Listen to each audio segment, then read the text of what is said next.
Hey guys, so today I am doing another video about gesso. One of the reasons why I want to do another video about gesso is because I get asked many times about gesso. That's probably the most common question I get asked on YouTube, definitely, and just other groups I'm in, other art groups. And so the biggest question I get asked is, do I have to use gesso? And the short answer and the long answer is yes, you do.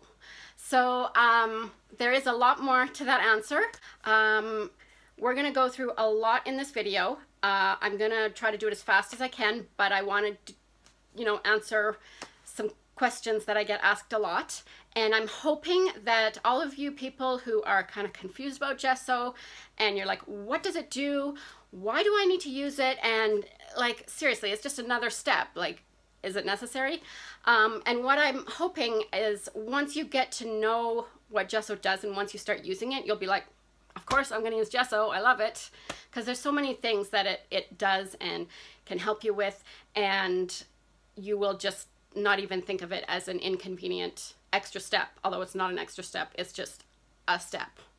There's no optional or extra. Now, there are times that you are not going to use gesso, and I'm going to let you know about that. We're going to go on a whole bunch of different surfaces. Each different surface has a gessoed part and an ungessoed part, and we'll compare them, and you will see for yourself. So let's get started. So there are different kinds of gesso. There is clear gesso, white gesso, black gesso, and any white gesso you can color yourself. Well, clear gesso you could color yourself, although that defeats the purpose of getting clear gesso.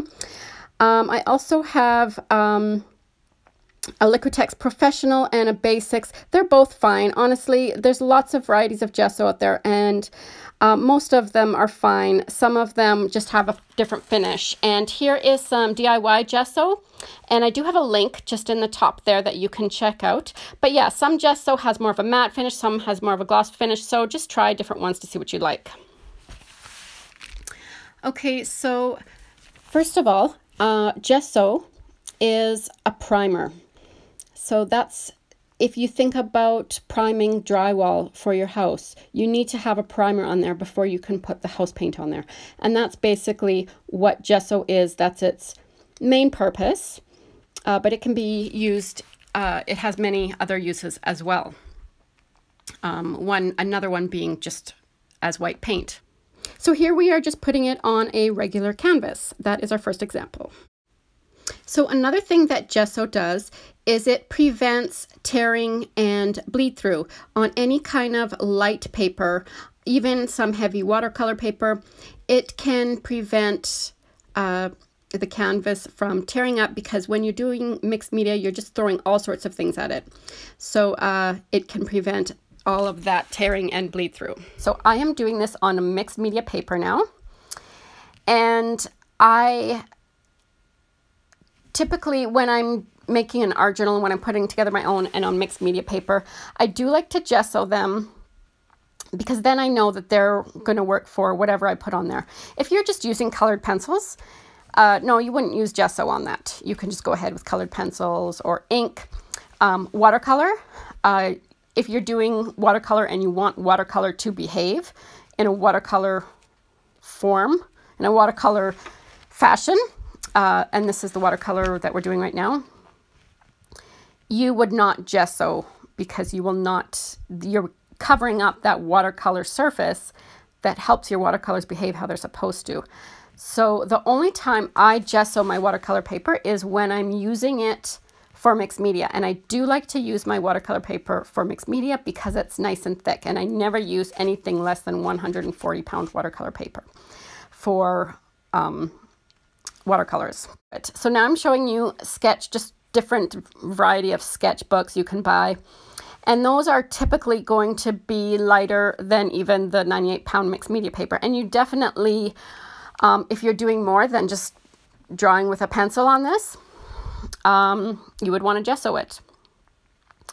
And I am using, I think in this one I'm using a little bit of a mixture of clear and white gesso. And it really doesn't matter, you can mix it up, it's not a problem. And you're going to see me adding color in as well. And so on paper like this, if you were to not use gesso and start putting like a whole bunch of wet media on there and markers and collage and inks and glue and matte medium and whatnot, your paper would just rip. Like it would destroy it. And the gesso really helps to strengthen that paper. And so definitely now I'm showing you some even thinner paper, because a lot of people use this type of paper in collage mixed media because it's so nice and thin. And also they want to make art journals of it because the script is just a really cool background to start with. So here you see me using some of this paper, and I am using some water-soluble crayons. So these are the Neocolor Wax Pastels, and it's just a quick way to add some color in there as I'm gessoing it. So you don't have to just stick to gesso. You can mix in some paint there, and often I do for my canvases. I'll mix in like a little bit of yellow ochre or whatever. And it's just a good way to just add some color in there. If you're going to do an art journal and you're not sure what you're going to do, you can come to it months or a year later and you already have some color there, and that might inspire you. You know, you might see a shape or you might see a color that inspires you. And it's just a way to just get something down really quick. And so you can use any kind of thing, but if you want it to react with the gesso, you would want to use water-soluble. So watercolor paints, water-soluble crayons, water-soluble like gel, water-soluble markers, inks that move with water. So I know this is getting to be a lot of information here, and if you're just finding yourself a little bit confused and you can't keep track of it all, I am going to kind of wrap this all up at the end, so make sure that you do stay tuned to watch for that.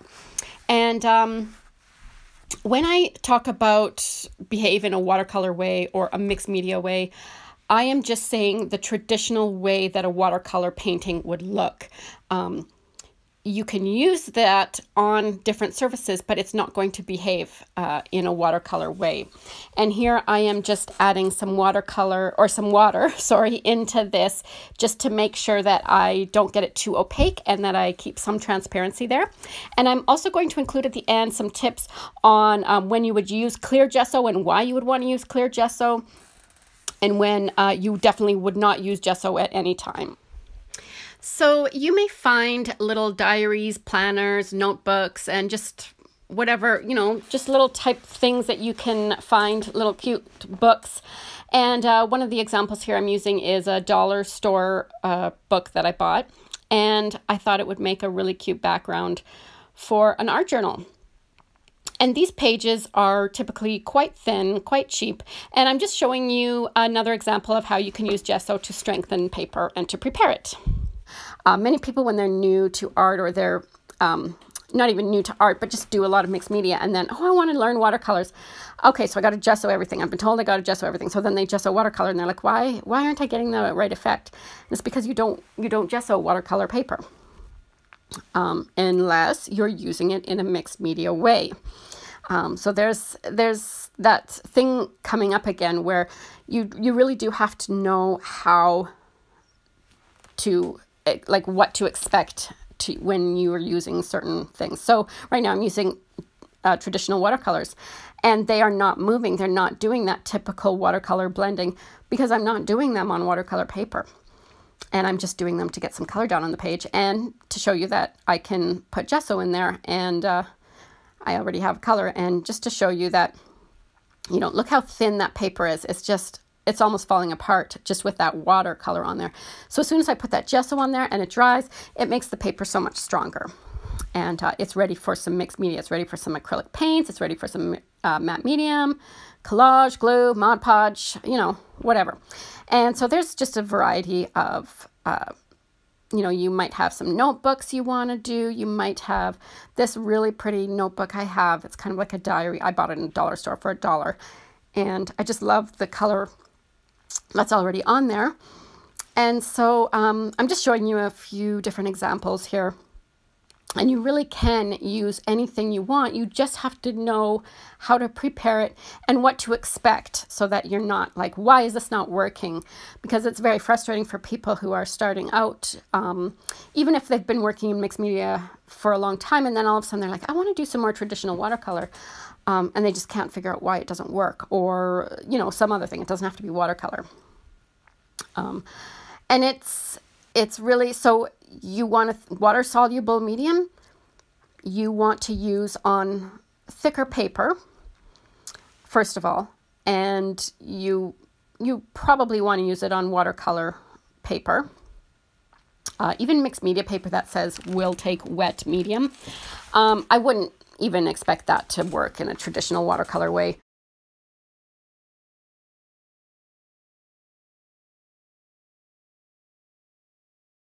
And also you can use some water to just wipe that down so that I can, you saw me doing that.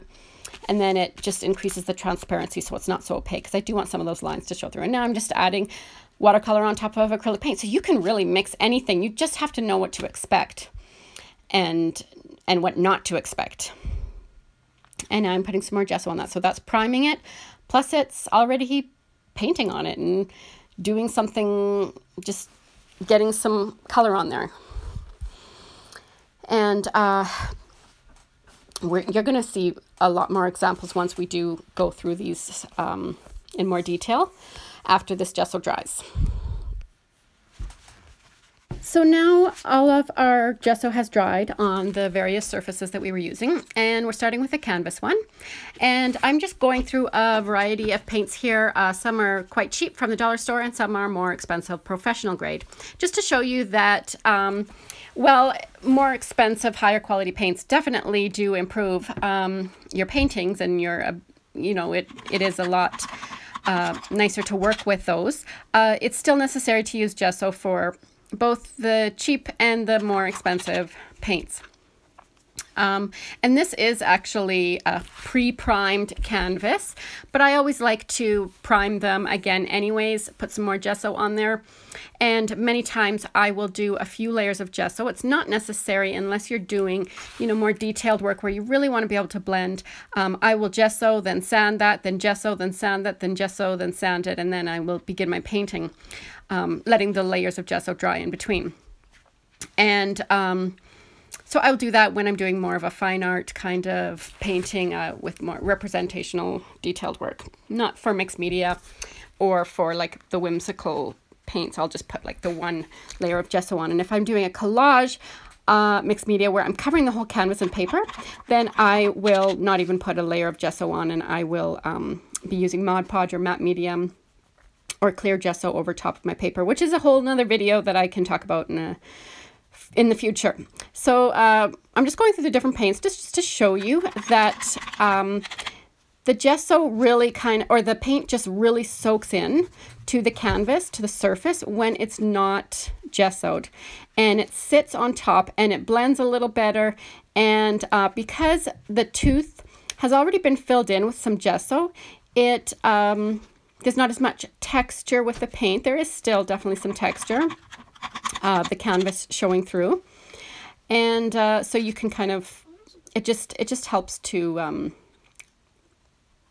blend better, and it sits on top of the canvas better, and just gives you a nicer feeling of working with it, because it's just a lot smoother. You were just telling me now that you're sleeping? And you can definitely notice it more when it dries onto the canvas.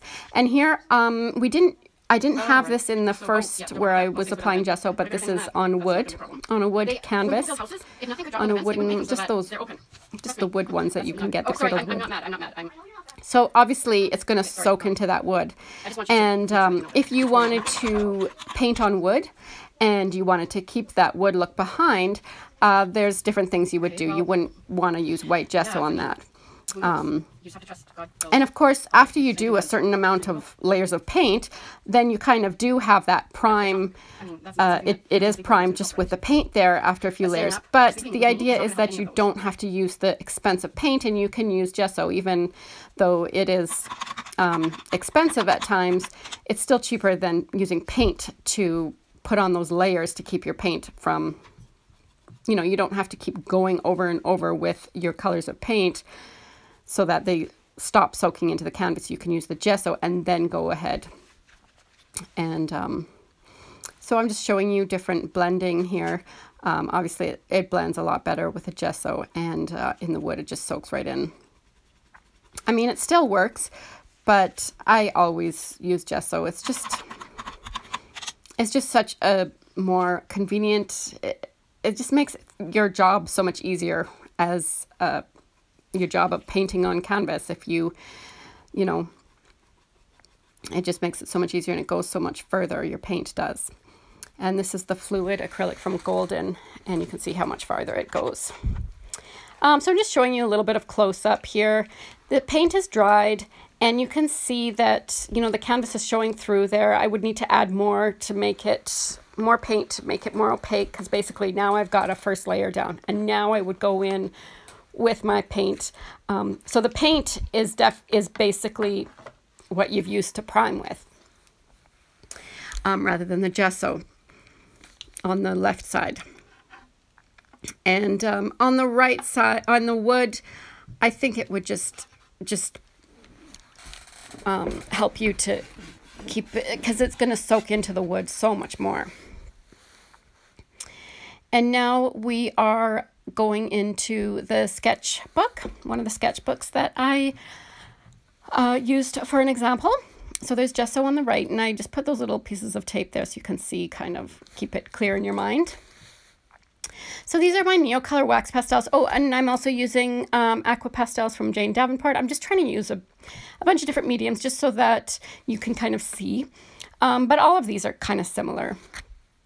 And then I'm using a water brush, and I'm just washing that out. And it looks quite well on the no gesso. It's working. But you'll see when I do it on the gesso, it's much more intense, and it goes a lot further, and it blends a lot more. Now, you remember me talking about water media and how watercolor paper is the best. But you could use it on a gessoed surface, and you will get a certain effect. And I mean, if you're using it on a mixed media surface and you've put gesso on that, or even matte medium, the water, because it's not as absorbent, the surface isn't as absorbent when there's gesso on there, the color moves around a little bit more. It's not going to act like a watercolor would typically act on watercolor paper, but it will give you a nicer effect than if you were to just go in without preparing that paper at all. As you can see, you have such much more intense colors, and they move a little bit more because they're not absorbing into the paper immediately. Whereas watercolor paper, you know, it's made in a special way so that it absorbs and doesn't absorb in certain ways, so that you get that watercolor effect.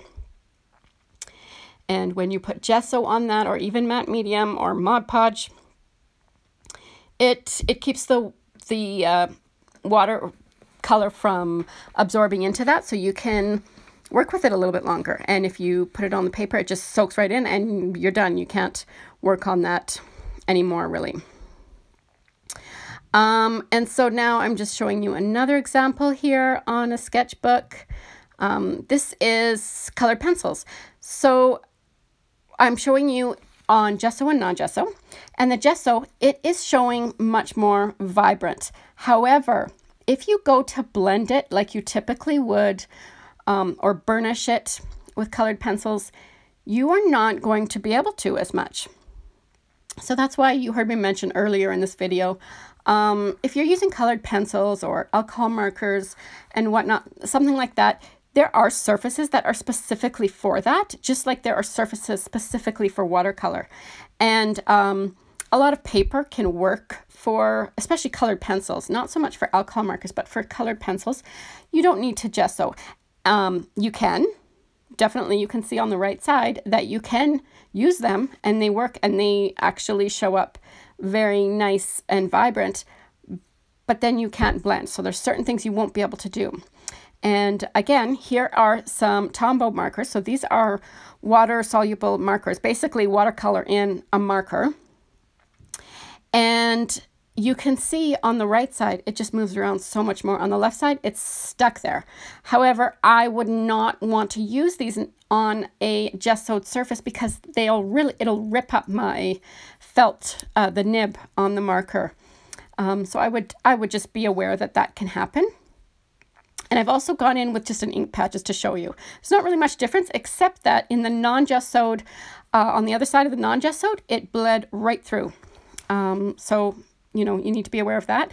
And now I am using some palette pastels from Jane Davenport. These things are amazing. I do have some more videos on them. Check that out if that's something you're interested in. And so it's a lot rougher feeling on the gesso.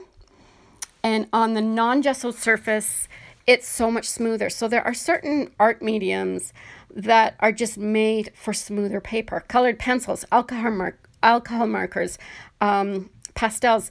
If it's a little bit smooth, if it's really smooth and slick, alcohol markers work great. If it's still got some absorption in there and some texture, then, you know, palette pastels are good.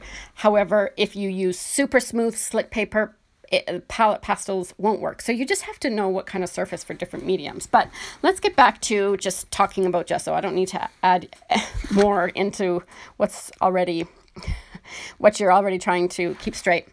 And then I'm just quickly doing a sketch on there just to kind of show you that you can work. This is a fountain pen, so you want to be really careful, especially if you're using a gesso that has a lot of texture in it and it's a little bit more rough. Clear gesso is usually more rough. There's, you know, basics and professional. The professional Liquitex gesso is more matte, so you can use, it takes colored pencils a little bit better. It takes markers a little bit better, not alcohol markers, but other markers. And the basics works fine too. It'll take it, but it's just not quite as matte. And sometimes you want that matte surface, and sometimes you really want a slick, smooth surface. So yeah, I'm just showing you the different, how the different surfaces work with a pen. And this is specifically a fountain pen, which you would normally want to be quite careful with. Okay, so we are on to the dictionary page, and I am going to add some more color on there. And so the page on the right is a lot sturdier. It's able to take different things that I give it, and so already, and it will prevent bleed through. You'll see that that's already coming through. Like, it's already starting to make the paper very weak and able to tear. Now you can notice I'm using just a water brush on those water-soluble crayons, and it's not bleeding through, and it's blending. It's blending it so much more because that is not absorbing right into that paper with no preparation on it, as it's doing on the left side. I can't move those too much. It moves it a little bit, like it activates that pigment a little bit, but it really can't go anywhere because it just soaks right in immediately. Whereas with the gesso surface, it gives me some time to move it around, and you know, I have time to play there a little bit, and you can see the differences there. It's just totally bleeding right through. And so, you know, that's a good example of how gesso works to prevent a lot of wear and tear, especially if you're doing this with art journals. And now you can see with acrylic paint. So acrylic paint has a lot of the same properties as gesso does. You may have figured that out already. And so acrylic paint in itself can be a primer. But generally gesso is a less expensive primer. And then here I'm back in this planner, and again the pages are a lot more thicker, and same with this notebook. And with this hymn book, very thin paper on this hymn book. And I'm just quickly doing, these are color sticks from Jane Davenport, so they're like a gel, water-soluble gel kind of crayon, not a wax, not an oil, just kind of like a water-soluble gel. And so I can move that around a little bit, and then when you see me do it on the other side that doesn't have gesso, it picks up some of that pigment, but really It's not moving it at all. So, you know, and then again, I'm making that page, I'm weakening that page because I have added water to it. And so I have hardly done anything on that page, and already it's gonna be tearing here if I do anything more. Excuse me. And now we are on to the mixed media paper, which will take, you know, mixed media paper is meant to take some water media. I don't like it for typical watercolor look myself, and so I don't use it for a watercolor look, but I like using the 98-pound mixed media paper or heavier for in my art journals because I can put gesso on them. They can be a little bit cheaper than watercolor paper.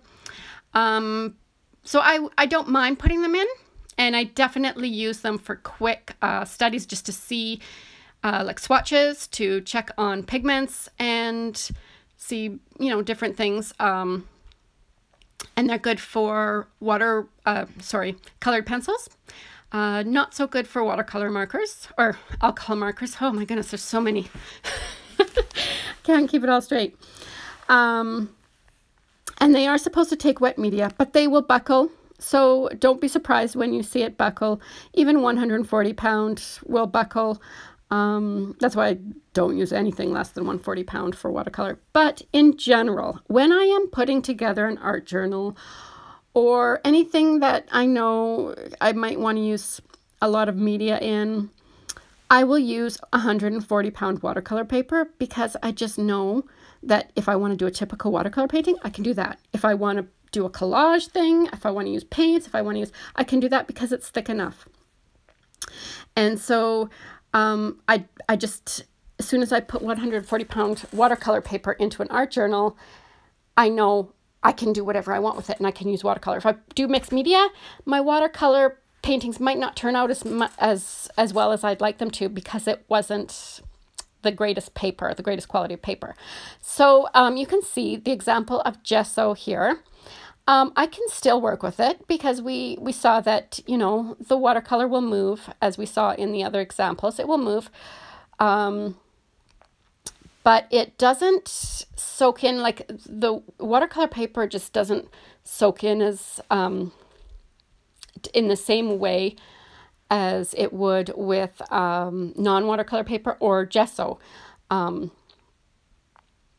you don't want it to soak in right away. So I don't know, you can do some research on why watercolor paper is watercolor paper and what they do specifically to make it that way.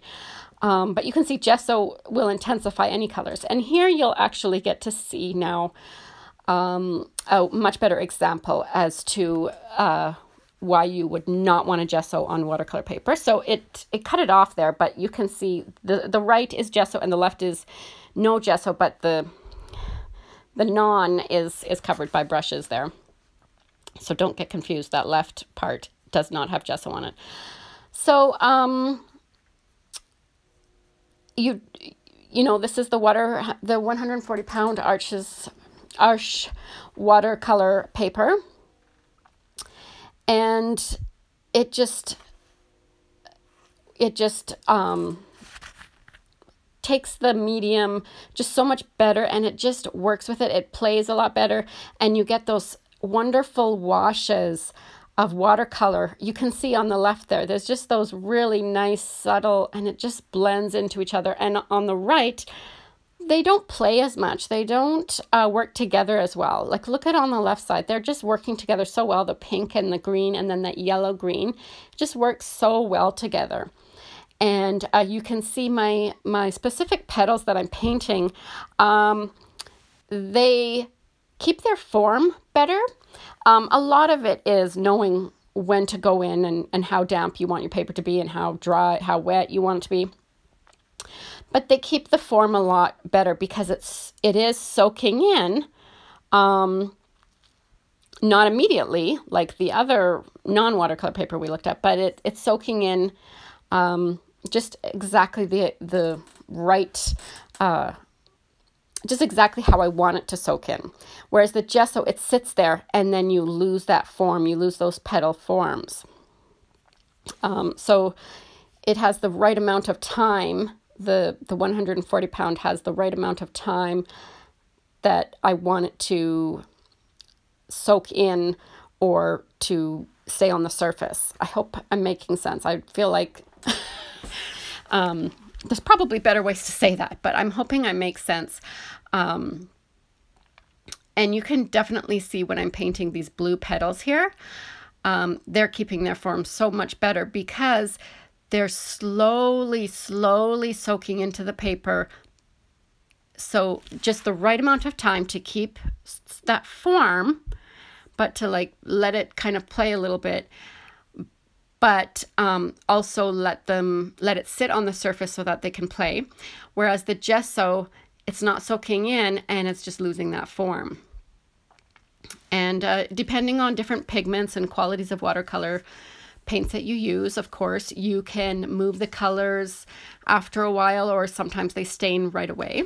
And that is for more watercolor, you know, that's for more watercolor specific videos. So you can check out, I have a lot of videos on that, and you will definitely be able to check that out. But look at how I can get that subtle effect, and it's just such a nice granulation and such a nice wash, and I can get the shading, and it just shades out really nice into highlights.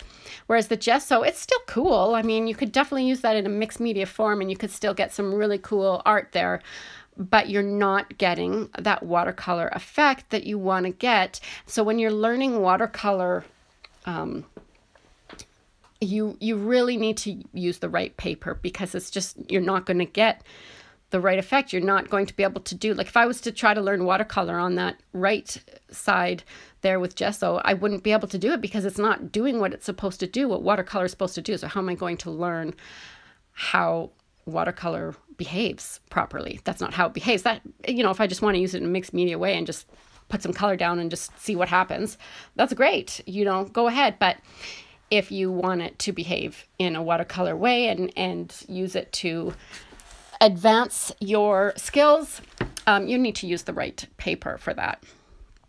And the reason why I'm bringing that up quite a bit is because I do see a lot of people who, you know, who come from mixed media and they want to learn watercolor, and they just don't understand why it's not working for them when they're using gesso. And it's confusing because, you know, we say, oh yes, you need to gesso, gesso is the greatest. Okay, I'll put it on my watercolor paper, and then they're all confused, and I don't blame them for being confused. So hopefully this kind of explains the watercolor part of it. Another surface that I forgot to show you was the pastel papers. And you would not typically, on pastel papers, you don't need to, but lots of people do. And they also use gesso on top. They'll put a layer of gesso on to give them more, or they'll spray it with a fixative to give them more working surface, because the pastel just fills in that paper, and then you can't, it won't take any more color or any more pigment. So a lot of people actually do use gesso. You can see here, it doesn't blend as well. It's a lot more intense. It doesn't blend as well. So you would want to work with it and probably smooth it down, sand it down, and kind of figure out how you like it. I would definitely like to use gesso on pastel, for pastel paintings, but you need to work with it so that you can actually blend it out, because if you can't blend it, I mean, for me, there's no use. I want to be able to blend if I want to blend. And I love the intense colors that you get, though. And so I am using just that silicone, just those silicone shapers, and it's just so much softer on the non-gessoed surface. So that is another time that you might not want to use gesso, but you might want to use gesso. It just depends on the effect you want and what you're going for. And then you have to know what to expect and how to work with that. The other thing I'm going to use here is the palette pastels again, and I'm just kind of gonna go in, and it's the same thing. They are, so these are very similar to pan pastels. Most people are probably more familiar with those, unless you're in the mixed media world and you follow Jane Davenport, then you're definitely familiar with the palette pastels. And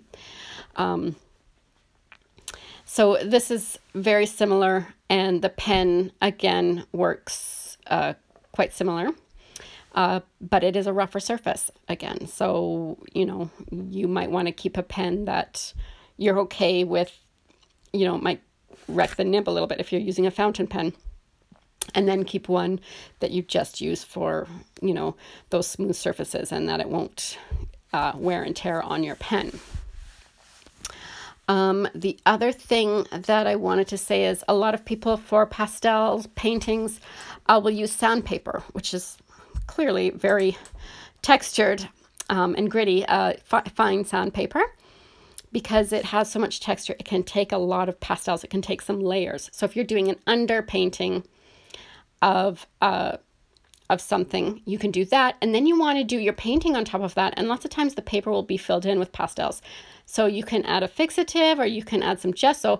But keep in mind that the gesso can move your colors around.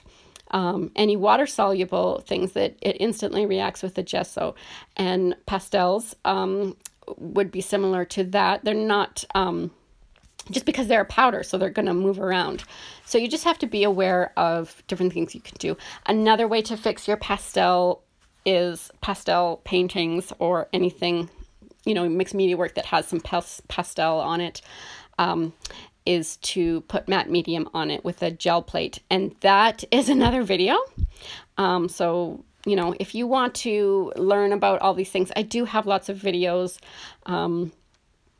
You know, definitely subscribe to my channel so you can find out more about that. And you can see that both of them take the pen quite well, the gesso or the non-gesso.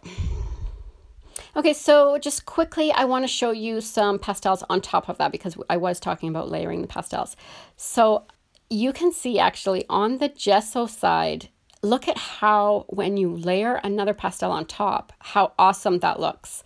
Whereas on the non-gessoed surface, it doesn't give the same pop. I mean, you might want that because it's a more subtle effect. So, you know, those are two totally different effects, and you definitely want to keep those in mind when you're using any medium and gesso. I know this video is getting a little long. I am just quickly wanting to wrap up a few things. I mentioned some alcohol markers. Alcohol markers definitely will not work on a gessoed surface. They'll write, but they won't work in an alcohol marker way. I would use matte medium. So I'll do a video on matte medium and when you would want to use that. So watercolor paints are another time that you might not want to use gesso. Water-soluble mediums and colored pencils. So those are all different, you know, some main ones I can think of that you would not want to use gesso. Now that I said you don't want to use gesso on them, you can, I want to mention that you definitely can use gesso with them. They just won't act in the same way. They won't behave in the traditional way that they are supposed to. And the best way to do that is to just, you know, use a book. I'm going to show you some examples here. So I've got some examples here, and I do have a video actually while I'm doing this book. So I've got white paint, white gesso, clear gesso, black gesso, matte medium, Mod Podge, and watercolor ground. So I just want to focus on the gesso ones and maybe the white paint. So you can see the difference that you have here. And depending on the medium, it'll show up on black gesso or not. I mean, acrylic paint will definitely show up better than a gel crayon. So, you know, white paint could be similar to if you were to just do it on the canvas. It doesn't move at all. And then here, look at the gesso. It just moves so nice. And then you have matte medium, and you have even more of a smooth surface. You would not want to put matte medium on a typical canvas that you're going to do an acrylic painting on. That's not necessary. And here again, white paint, gesso, clear gesso. And you can just see that this kind of moved around a little bit more. It's got like this kind of little slick kind of look to it. Whereas with the gesso, it just goes in really nicely, but still is able to be moved. Whereas this, it couldn't move. It picks up some of that pigment and moves it around, but it keeps that main the strokes in there.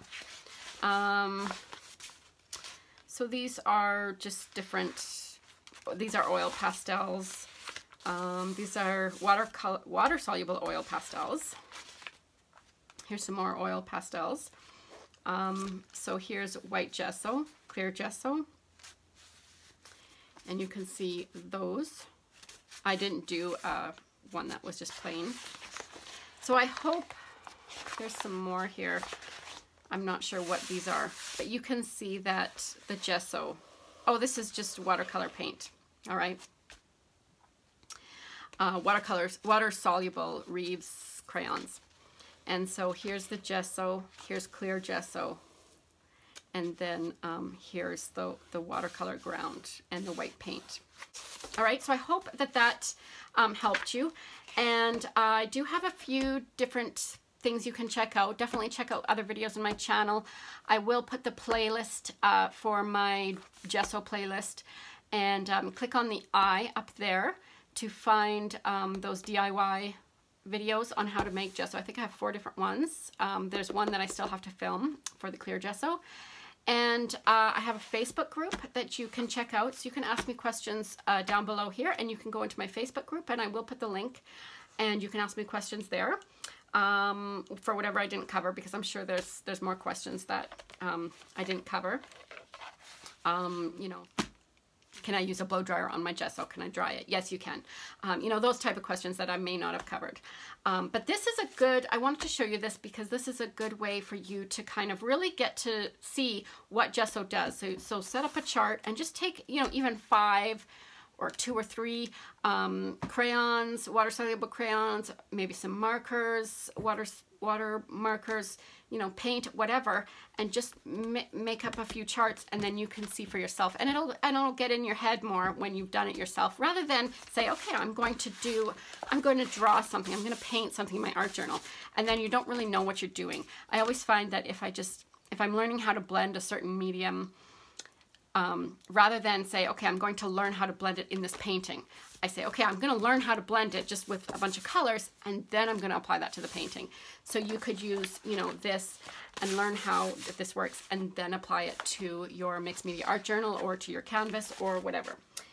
So thank you so much if you're still here after all this time. I know this was a longer video, but so many people have been asking for it, so I thought, you know what, I'm going to time lapse it, and whatever length it ends up being will be what it will be. So let me know if you liked this video. Definitely, please do let me know any questions you have, and I will see you on Monday. Nope, this is going to be Monday. On Wednesday, because it's Watercolor Wednesday, and I will have a new watercolor video. So I will see you then. Bye.